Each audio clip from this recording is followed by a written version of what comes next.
So I'm Wade Barras. I play in a band called Parliament of Owls. I've asked some friends to send me some questions to answer. So this is 10 questions with Wade Barras. So first question, what are your favorite albums and what albums have inspired you? So I think my favorite albums kind of go on the ones I've listened to the most. So Queens of Stone Age, Songs for the Deaf, I probably went through 3 CDs of that. Also Rated R by Queens of Stone Age, the Fragile double CD by 9 Inch Nails, and probably like stuff like Breakfast in America by Supertramp or Rumors by Fleetwood Mac, I would say would probably be my favorite albums. The albums that inspired me, I think growing up, the first kind of album that really made me kind of turn my ear onto music, it was either Aerosmith released, I think it was Hot Rocks, I think it was, and also they had a Greatest Hits album come out. And I remember my parents would get like the Columbia House, you know, that you could order the tapes, and it was, yeah, I think Aerosmith's Greatest Hits, and then like AC/DC Blow Up Your Video, I remember was a big one. Oh, also one of my favorite albums is Anthrax, Sound of White Noise, was with John Bush instead of Joey Belladonna. I remember when that came out in the 90s, it was just like, wow. But yeah, those are kind of the ones that inspired me. Stuff that I look back on, like Traveling Wilburys, Roy Orbison, stuff like that, Tom Petty, a lot of those albums kind of were ones that my parents would listen to that kind of turned me on to music. But I remember like my first experience with music that I'm like, wow, that's something cool, was actually the Smothers Brothers. They had like a little, I think like half-hour show or something like that. And I remember whatever Dickie Smothers, whatever brother it was, would play banjo and the other one would play guitar. And I remember thinking that was just the coolest thing ever, watching them play. So yeah, that would be, I guess, my influences. Question 2. Have you ever seen a ghost? Okay, well, yes and no. What is a ghost? I don't know. Have I seen a ghost? I don't know. I remember that there's 4 distinct things in my life that I remember I can't explain that properly. The most recent one was at the Cornwall Historic Jail in Cornwall, Ontario. They allowed me to go in last year. I think it was like Halloween Eve at like 3 in the morning. And nobody was there except for this gentleman that puts on kind of the guided ghost tours and stuff like that. I think his company's called Phantoms of Lore. And he permitted me in there to perform one of my songs, Shallow Holes, in the jail. So all the lights were turned off. I couldn't see anything. And part of it, we were going to put together just a tiny little video, and he wanted me just to kind of walk from room to room, and he was going to use like the security camera footage, and we're just going to put that together for a B-roll. And I remember walking into one room, it was pitch black, and you know, I have a nice Gibson Hummingbird guitar, and I thought there's no way I'm going to trip and fall in here. So I came out of the room to go find him, and whenever I came out, I looked down like the corridor, and there's like an exit sign, and my mind was just kind of wandering, thinking, well, how do I find this guy that's around here somewhere? And I just saw like down the corridor, it looked like a black kind of silhouette at the very top of the door, peeking out like that. And I kind of stared at it thinking like, okay, my eyes are playing tricks on me. And then it shot away, and that black kind of mass was gone. And I thought that was weird, and I'm just kind of focused on it. And then I see it pop out again, and I thought, whoa, what the heck was that? And at that point, this the guy from Phantoms of Lore, who's a very big guy, was right behind me. He decided not to say anything. So I turned around, and he was right there. I'm like, Jesus Christ, man, you're gonna give me a heart attack. But it was 3 in the morning. I had my contacts in. Maybe my eyes were playing tricks on me, but that I don't know what I was looking at. That's number 4. Number 3, I used to live in Edmonton, and we had a nice big house. And one day I woke up in the middle of the night, dead sleep, woke up to the smell of a delicious crock pot, so some delicious roast beef cooking or something. And first I thought, you know, like I'm tripping, that I'm not smelling what I'm smelling, and I, you know, make sure that I'm awake and I'm not seeing things, and I'm like, that is overwhelming, that smell of a roast cooking. And I knew that I didn't put on a roast before bed, so I thought maybe a burglar had broken into my house to cook me a meal, which is kind of cool and kind of not cool. So I kind of worked my way out of the bedroom, and the whole time it's just as pungent as it can be. And I went down the stairs, and the second I got down the stairs, the smell was completely gone, and I couldn't smell it in the rest of the house. It was completely like it never existed. So I think at one point my house was haunted by a crock pot. That's number 3. Number 2, I used to work at this horrible place making egg cartons and Tim Hortons lids, and I'd work afternoons, and I'd drive home. I'd get off at like, say, midnight or so, and I was driving back to my house, and it was raining, and I saw like up there's kind of like a T in the road where there's like a street light, but it's pretty far away from anything. There's a couple houses, and there was a for sale sign that I saw, and then I saw something kind of move out in front of it, but I couldn't make out the what it was, and I thought it must be like a raccoon or something. But then I thought, wait, it's this high up, so it'd be about 3 feet high. And then I saw it go across the road, and it was just kind of like almost phasing in and out. So instead of it moving like this, it would be like, it's there, it's gone, it's there, it's gone, it's there, across the street. And I didn't know what I was looking at, but I thought, I'm coming up to that intersection, it's gonna pass right underneath that light and I'll be able to see it. As soon as I got up there, gone. No clue what it was. Maybe my eyes were playing tricks on me, I don't know. Number 1 was about 40 minutes outside of where I was, I grew up. There's a place called Buck Hill, and we always used to go up there, and it was just kind of a way to get away when you're a teenager type of thing. You go, you'd party, but like I guess the narrative of it is it's a ghost of a man with a lantern looking for his deceased daughter. I guess the story is that the daughter went out in the wintertime. The father couldn't find her. He went out, he ended up dying, and it's the ghost lantern man that haunts that area. So we'd go out, and from time to time you'd see the little light, and the way that the hill is like a series of dirt hills, you know, on a dirt road, because it was like a logging road or something like that. And you get to the very top, you turn around, you shut off your lights, you yell something to mimic the daughter, which is just in poor taste to begin with. If you're a ghost and you hear that every night and you have to go look, oh, I think it's my daughter, and it's a bunch of teenagers in a van, which is in poor taste, but that's what we did. And I remember one time we did it, and you'd see the light and it'd go away, light would come back, it'd go away, and it's kind of coming up these hills. And you don't think anything of it. Then this one time we saw the whole forest get illuminated as it was coming up the last little hill that we're parked at. And we saw this light come up, and looking straight ahead, you think that it's straight ahead, but you don't realize that like you're on top of a hill. So, you know, like when you turn on your lights, you drive straight down. So where this light would have been 30 or 40 feet in the air, and it went into the bush line, and you could see it illuminate the bush like as it turned around like that, going back and forth. The people I was with at that point were pretty freaked out, so we left. But have I seen a ghost? I don't know. What is a ghost? Do they make ghosts anymore? You never hear of ghosts. I think it's an old thing. So yeah, that's the answer to that. Question number 3, talk about your new single and where did you record it? Yes, so I have a new single coming out called Painted Wild Horses. It was recorded at Jam Spot Studios in Ottawa with Mitch Davies, who is the bass player in a heavy metal band called Gilgamesh out of Ottawa. It's kind of the narrative behind it is that it's kind of portraying a murder. So somebody was kind of wronged at one point, they got murdered, and that murder has now haunted that person that has done that murder.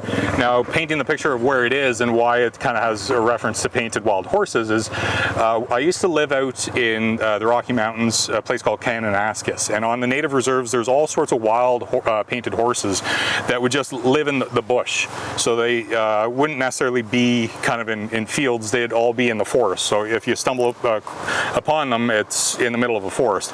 And I guess the story from my point of view is that this man is now haunted by these painted wild horses, because that's where this crime was committed. It will be out, I think, the 3rd week of October. I'm excited about it. I'd previously recorded music in Kentville at Fusion Studios with Ross Martin, and we had, I think, good success. All the tunes turned out really, really good, but I just decided for me to push myself and learn more about what I need to learn, I needed to kind of go to different places and learn different kind of techniques and different ways that people do this stuff. But yeah, Painted Wild Horses, look for that coming out 3rd week of October. So next question, have you almost died before? Yes, I have almost died before. Thanks for asking.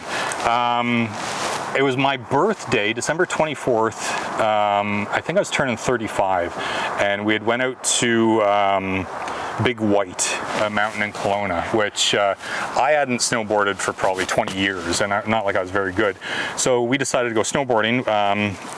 We were on little bunny hills just kind of learning. Then at the end of the day we said, well, we're here, let's go up the mountain and snowboard. So my ex-wife, wife at the time, she was skiing and she was not very good. So she'd keep falling and I would just kind of be on like my toe edge of my snowboard going back and forth. And at one point there was kind of like a fork in the road and I went a little bit too far and she said, well, we have to go this way, the way that she was going, back to the lodge. And I said, well, I'm sure it's all connected. Don't worry. I'll meet you at the lodge. It wasn't connected. And I went through this great little 30-minute run by myself thinking, wow, this is great. But the whole time thinking, I'm going the opposite direction where I need to be going. So I came to a chairlift and I went up to the lady attendant and I said, does this take me back to lodge? She was some Icelandic girl that didn't speak any English, so we couldn't really communicate. And she just said, yes, up. I said, okay, cool, great, up. So I was just in like regular gloves and like a regular jacket and snow pants, like by no means prepared for any of this whatsoever. And I go up on the lift and I just see this wall of white coming towards me, and I thought, this can't be good, right? And if you've ever been to Big White, it's like what's that Star Wars ice planet, Hoth? Yeah, it's like being on Hoth. It's like you see tops of trees that are like 50 feet tall and they're all submerged in snow. It's just ridiculous.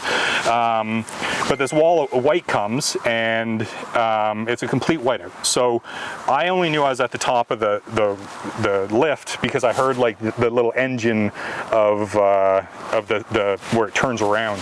So I got off and I thought I was standing still, but because it was a complete whiteout, you have no concept of if you're moving or not. And I realized that, oh, I'm just kind of gliding away. So I fell down, which was a shock, thinking, well, I thought I wasn't moving. So I get up and I think, well, the run's going this way. So I start going that way. And once again, I thought I'm at a dead stop. All of a sudden, I fall off the side of the mountain, down probably 15 feet into like loose snow. And I take off my bindings and then kind of do like a little backflip roll thing. And as soon as my feet touch the snow, I get submerged up to here in snow. The sun's already setting. Nobody on the planet knows where I am. I have no way of communicating to say, hey, this is where I am. It's like, and I can't see anything because it's just a complete whiteout. So I'm just, anytime I try to dig myself out, I'm just kind of going deeper and deeper into snow. And every now and then you hear somebody, and I had like sunglasses. I was not prepared for any of this. And you'd hear people go by every now and then and you'd holler, but they don't know where that's coming from. So it took me about 2 hours of like intense trying to dig myself out to slowly gain ground by holding my snowboard and pulling myself out till I got to like the top of like where the run was again. And mind you, I was still at the very top of the mountain, so I still have to go down the mountain. And I can't see anything. So I end up moving and going down and trying to take it slow. And then I went past where I was supposed to go, and I'm at like the end of like where you could go, and the rest is just like rocks, you know, like a cliff. And I see like down there's another like chairlift to bring you up. So I climb down all these rocks and get to this chairlift, and I say to the guy, like, how do I get to the lodge, man? Like, I've been buried in snow for the past 3 hours. By this time, my wife at the time is like formally putting out like a search party of them trying to figure out where the hell I am, because it's been 3 hours and no clue where I am. And he says, yeah, to get the lodge, you gotta go back up. So I had to go right back up to like where the whiteout is. And I said, well, where do I go when I get to the top? He's like, just turn right. So I get to the top and there's like several different runs of turning right. And I just happened to be, you know, lucky and catch the one that actually went down there. So long story short, I didn't make it down there, but like there's definitely points in that whole scenario that I thought, well, this is where I'm gonna die, because you just dig until like you're completely exhausted and just thinking like, oh, there's no way that I'm getting out of this other than myself. I have a couple other times I almost died, but that one always sticks with me. One of the best days of my life, I might just point out. Once you go through all that and you get down to the bottom, life is good. So I always remember that, not as a scary time, but as a very fond memory. And I remember I had like hypothermia so bad that like we'd just take like hot showers and I'd just be shaking for days. It was awesome. Next question. What's up with your band? What is up with my band? So I had Wendy and Will are in my band. They're quite busy with a lot of other things, so the commitment for doing my crazy stuff, it can't be done at this point. I hope that we could play some more shows maybe in the new year, you know, even if we could schedule 3 a year, because I enjoy playing with them and I enjoy their company. Yeah, as of now, I'll be having to spend the winter to search for other bandmates more local to me. I live in Cornwall, Wendy and Will live in Ottawa, so even just kind of rehearsals is a little bit of a challenge. So I'll want to have outfit a band that's in the Cornwall area. So anybody that's listening that wants to join an awesome band in the Cornwall area, give me a shout, okay? Don't be a dick too, be nice. Next question. You've had a lot of crazy jobs. What was the craziest one? Yeah, I have had a lot of crazy jobs. So I've only been making music for a short period of time. Prior to that, I've lived a lot of different lives, a lot of different jobs.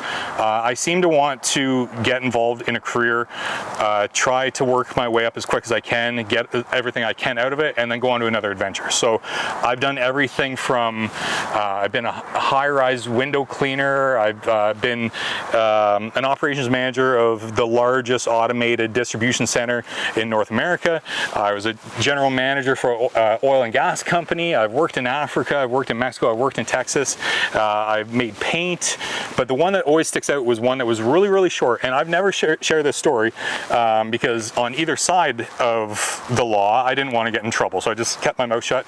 I tell this story to like some like close friends and stuff like that, but I've never actually shared this. But I think enough time has passed. It's been about 20 years or so that I think that I could probably start telling the story. So in the early 2000s, I lived in a town in Ontario, and I was a deadbeat, degenerate musician, not making music or playing music, but in your head you still think you're a musician. I needed a job. And we'd always go party, and then we'd go out to like the after hours, we call them booze cans, and there's a couple in that city that was ran by bikers, and always a tough crowd, but we always thought that was exciting, and it'd be like one of those places you see in the movie that you'd go into an industrial park, you go up to a random door, you knock on the door, a little slit would open, you'd say, yeah, Johnny told me to come, and they'd look you over and then open up the door and you'd go in there and be sketchy. So I was talking to one guy in there, and he says, oh, you need a job? And he wrote down this number. He said, give Dave a call. Cool. So in the morning, yeah, hi, Dave, yeah, blah, blah, blah.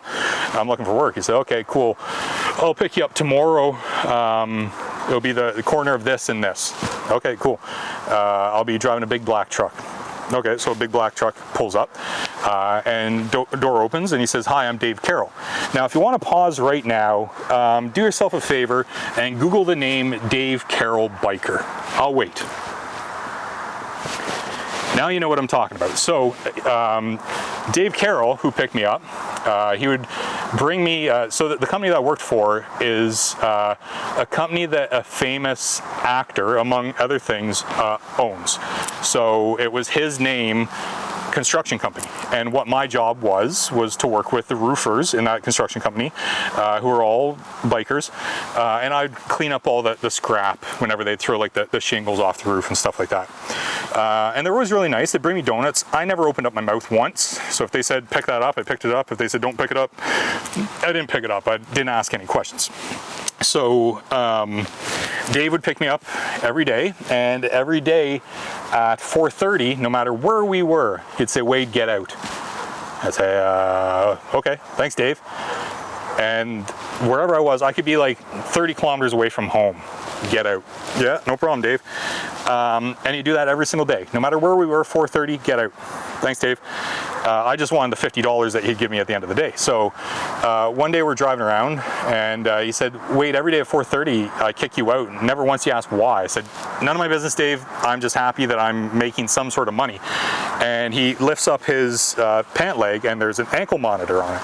And he says, Wade, at, I think it was like 5:30, I need to be home to take a phone call because people are checking on me every single day that I'm home.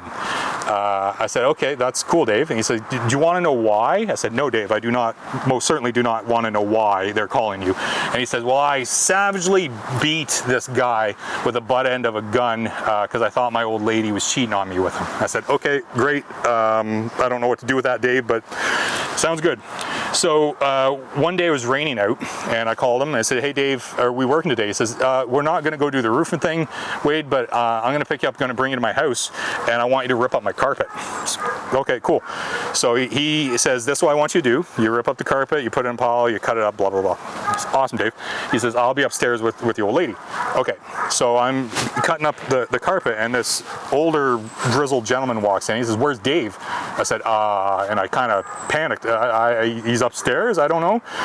And he's like, he goes upstairs. I said, whoa, does he know you're here? He's like, you know, shoos me away. I'm like, okay, well, I'm in trouble. So they're upstairs. He comes, Dave follows him down, and the guy goes, and I look outside, and the guy's driving like a brand new Lexus sports car, but he had like Harley Davidson shirt and cut off sleeves and stuff like that, and just looked like a baseball mitt, all leathered up. And Dave said, do you know who that is, Wade? I said, no. You know, like, and at this point, the less I knew, the better. He says, well, that guy supplies all of like the eastern side of Canada with crack cocaine. He's one of the largest crack cocaine suppliers of all of eastern Canada. I said, okay, great. Thanks, Dave. So there's a couple other jobs, and then the weather starts to shift. It gets colder out. Dave says, yeah, I don't need you anymore. So years pass. I don't think anything of it. Years pass, I'm living in Grand Prairie, Alberta, and I'm watching this part of a documentary, and it says, where in the world is the wolf? And they start saying, Dave Carroll, Dave Carroll. And I'm watching it, and I'm like, no, that's Dave. That's the guy that I worked with. And then I learned about everything that he was accused of. And the funny thing with this whole story is that they said from 2001 to by the time that documentary was produced, we have no idea where he is. We don't know where he could be. We think he's in Belize. We think he's in Mexico. Nobody has seen him. And I'm like, that's not true, because you guys would call him every day at 5:30. So you guys knew exactly where he was. So yeah, that was just a short period of time, but that was probably like my most memorable job that I ever had. Hope this doesn't, me. I think enough times passed that I could share the story that I don't think anybody's going to be up in arms over it. But yeah, other than like some friends and people like that, I've kind of kept a tight lip on that story. But yeah, once again, Google Dave Carroll biker and you'll see what I mean. Okay, what happened to you on April Fool's Day 2005? Okay, so I'd mentioned that I had worked in the Rocky Mountains at a resort called Kananaskis. It was April Fool's Day 2005. I woke up in unbelievable pain. So the night before we had a bit of a staff party, I had to wake up because I was a dishwasher, and I have an early shift, and I woke up probably like 3 in the morning in the most like unbelievable pain that my body couldn't even comprehend what it was feeling. I couldn't walk, I couldn't move. I just pretty much called out for help. I had security bring me to the hospital, which was a tiny little like 2-room hospital in Canmore, Alberta. And it was April Fool's Day that doctors are sitting there, and it's like where the waiting room is and where like the other like rooms that the doctors would talk to you were all right there. So like if you open up the door, there's little Timmy waiting to get his arm kind of put in a cast from a skateboarding accident.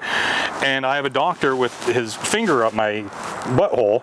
And he goes, oh, yeah, what happened there? I don't know. Like, why would I, I would be telling you if I knew. And literally, opens up the door, still with his finger lodged in my butt. Dr. So-and-so, can you come here? Yeah. You got to feel this. So then I have another doctor put their finger and say, oh, wow, that's like sliced wide open. So somehow, which I think it was because we had like a staff cafeteria and it'd be like big trays of ground beef or something like that. And I think that glass somehow got shattered, went into that food. They thought they picked it all out. I would have got served it, and somehow that worked its way through me and got to my rectum and sliced me wide open. So my whole insides were completely sliced open from glass. At least that's what we have thought about that happened. So I'd get surgery in this tiny little hospital. So where the operating room was once again right next to like where little Timmy's waiting to get his arm put in a cast from a skateboarding mishap. And they put me under, and I wake up early, confused, and covered with blood everywhere, nude, just confused on what the hell, I thought it was like alien autopsy or something like that. Like, did they steal my kidney or something like that? So I grab like a little piece of cloth and like kick open the door into the waiting room, nude, and I'm kind of like barking, like, wow, covered in blood. And little Timmy that's waiting to get his arm put in a cast, and his mom's holding him, just thinking like there's this bloody monster nude that's barking at everybody. So they had to do another operation, and I was bedridden for probably a month. Couldn't move. The simplest little things would be intense pain. It was terrible. So yeah, I don't know who asked this question, why you needed to know that, but yes, that's what happened. April Fool's Day 2005. Next question. How long have you been making music for, and what do you think of the current state of the music business? Well, I've only been making music for a very, very short period of time. I went years and years of barely picking up a guitar. I didn't know that I even had a voice to sing until maybe 2 years ago. My spouse currently, she'd hear me kind of sing. She's like, oh, you got a really good voice, but nobody had ever told me that, so I had no clue if I had a good voice or not.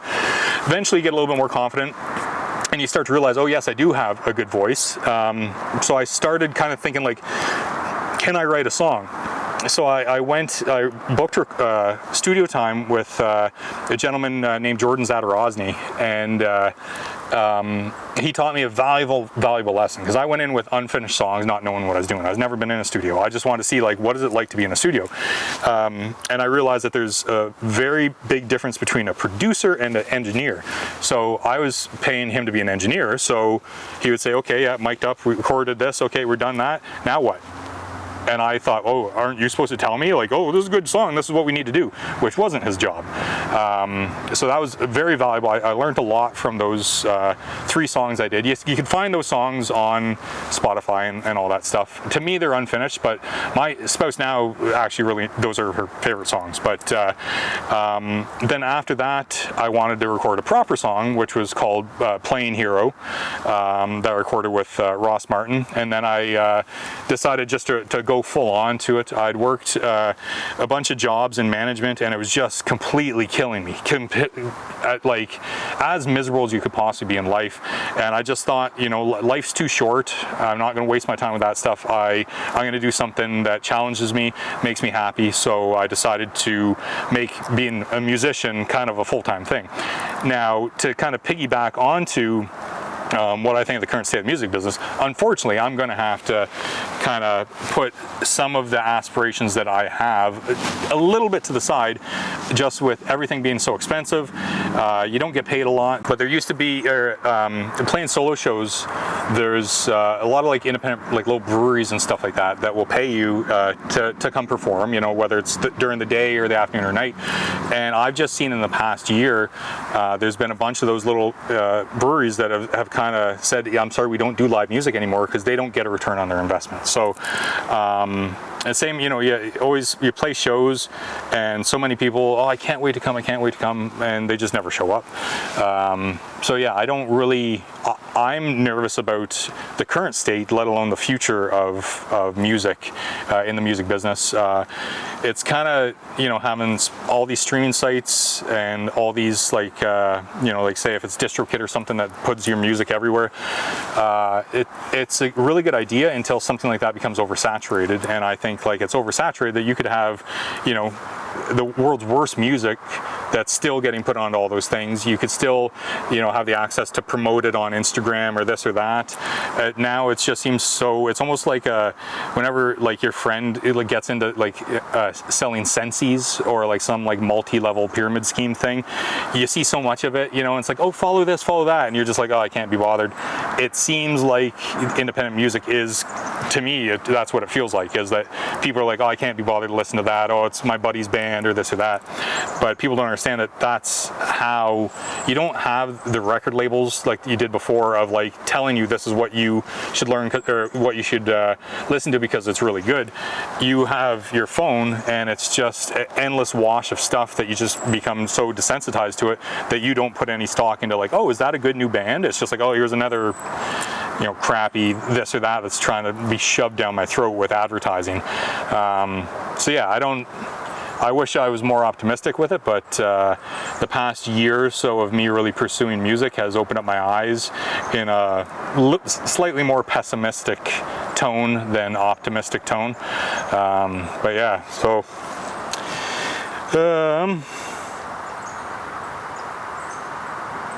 do you have any regrets in life?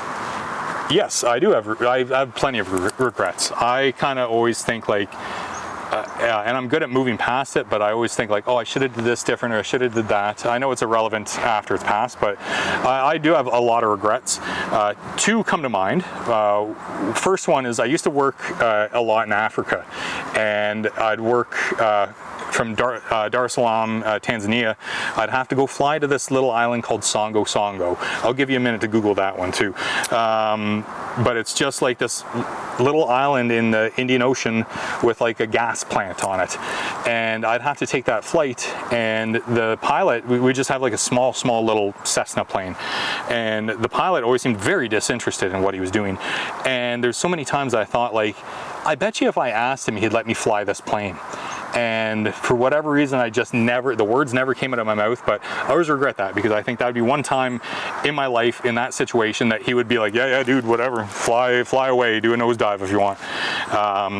So that's one regret. The other regret is a little less humorous. My mother passed away from bowel cancer a few years ago, and it was right during COVID. She was urinating blood. She called her doctor, and at that point you couldn't go see anybody. Doctor said, yeah, it's a bladder infection, prescribed medication. It would still progress. My mother would still be urinating blood. Same thing. Yeah, bladder infection. Don't worry about it. So once kind of some things got lifted, my mother was able to do like those, you know, Skype sort of things, and she explained everything. And the doctor said, oh, well, let's get you checked out. So, you know, and that had passed for about 8 months of, yeah, bladder infection. Don't worry about it. Finally, whenever they were able to test her, they said, oh, yes, you have, you know, progressive bladder cancer. So she went through all the treatments. She was getting worse. She was getting no help at all from her local hospital. So the decision was made to move her to the Ottawa hospital where her oncologist was. And I said, like, well, I need to see my mother. And they said, well, you need to get your vaccinations. And I wasn't planning on getting any vaccinations. And to this day, I wouldn't have if it wasn't for my mother. So I said, fine, I'll go today, I'll get vaccinated. I said, okay, ring, got my vaccination done. Well, you have to wait 14 days. I said, well, I don't know if my mother really has that much time. So I waited 14 days, got the other one. Ring, just got it. Yeah, but you're going to have to wait 14 more days, and then you have to get your booster shot. So I'd contacted whoever I could contact in the hospital, and it was probably, 2 hours of me kind of getting bounced, this person, that person, this person. And I said, like, I need to be able to see my mother, and I don't think she has that much time. And they said, well, if anything changes, I could assure you we'll give you a call. So things changed. She ended up passing away. I never got a phone call. So the regret that I have is if I would have known that, I would have just kicked in the door and take my chances to go be with my dying mother. But yeah, 2 regrets. One a little humorous, but I still would like to fly that plane, and one maybe not so much. But how many? I think Oh, what artists would you love to work with? I always wanted to work with somebody like Fiona Apple or Alanis Morissette for some reason. I just think it'd be fun. Or maybe Beck. Beck would be kind of fun. Who else? Maybe I'd like John Bush from Anthrax to see what he's doing. You never really hear much from him.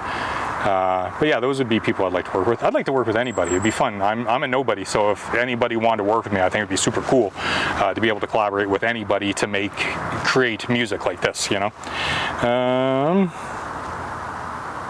I think so I was single. Here's how it goes. Here's one. I think that's it. I think that's 10 questions. So that's been 10 questions with Wade Barras from Parliament of Owls. New single, Painted Wild Horses, will be out the 3rd week of October. Check it out, or don't. You guys never do anyways, so who cares? And I'll see you guys soon. Thanks.